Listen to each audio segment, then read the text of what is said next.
আল্লাহর নবীর প্রথম স্ত্রী, যার জীবদ্দশায় নবী আর দ্বিতীয় বিয়ে করেন নাই, খাদিজা রাদিয়াল্লাহু আনহার এমন নসিব হয়েছে,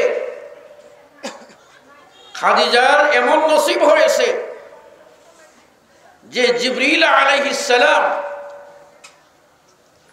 আল্লাহর নবীর কাছে তশরিফ এনে বলছেন, হে জিবরিল, হে রাসূল। জিবরিল বলছেন, হে রাসূল, কিছুক্ষণের মধ্যে খাদিজা আপনার কাছে কিছু নিয়ে আসবেন, কিছুক্ষণের মধ্যে খাদিজা আপনার কাছে কিছু নিয়ে আসবেন।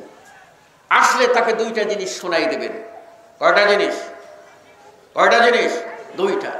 এক নম্বর হলো, খাদিজা যখন আসবেন তখন আপনি খাদিজাকে আল্লাহর পক্ষ থেকে সালাম শুনিয়ে দেবেন।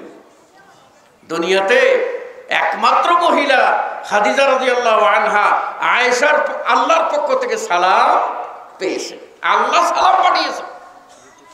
নারীরা আর কি চায়? আর কি স্বাধীনতা চায়? আর কি মর্যাদা চায়? এই তো সেই নারী মডেল। আজকে অমুক তমুকের নামে দিবস পালন করা হয়, কিন্তু যদি মডেল হয়ে থাকেন তাহলে হবেন খাদিজা, যে খাদিজা রাদিয়াল্লাহু আনহাকে স্বয়ং আল্লাহ সালাম পাঠিয়েছেন।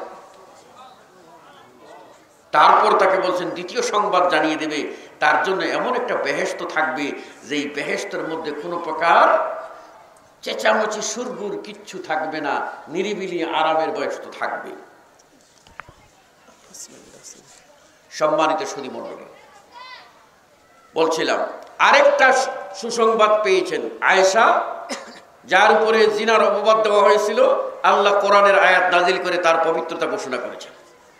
আর আরেকটা হলো যায়েনব, রাসূলের স্ত্রী, যাকে বিয়ে করেছিলেন রাসূল সাল্লাল্লাহু আলাইহি ওয়াসাল্লামের পালক পুত্র আপনার যায়েদ বিন, তার পালক পুত্র যায়েদ বিন হারেসা বিবাহ করেছিলেন।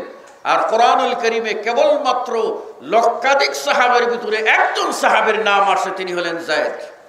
আর কোন সাহাবীর নাম আসে নাই কোরআনে। সেই যায়েদ বিবাহ করলেন, এরপরে ছেড়ে দিলেন। পালক পুত্র বধূ যে আপনার ডাক পিতার জন্য অবৈধ হয় না, বৈধ হয়, সেটা প্রমাণ করার জন্য আল্লাহ রসুলকে বললেন তুমি বিয়ে করো।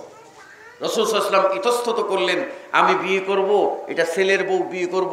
এবার আল্লাহ রাব্বুল আলামিন কোরআনের আয়াত নাজিল করে বলেন, আমি আল্লাহ তোমাকে জয়নবের সাথে বিয়ে দিয়ে দিলাম। এই জন্য জয়নব মাঝে মাঝে বলতেন, এই তোমাদের বিয়ে মানুষে পড়াইছে আর আমার বিয়ে আল্লাহ পড়াইছে।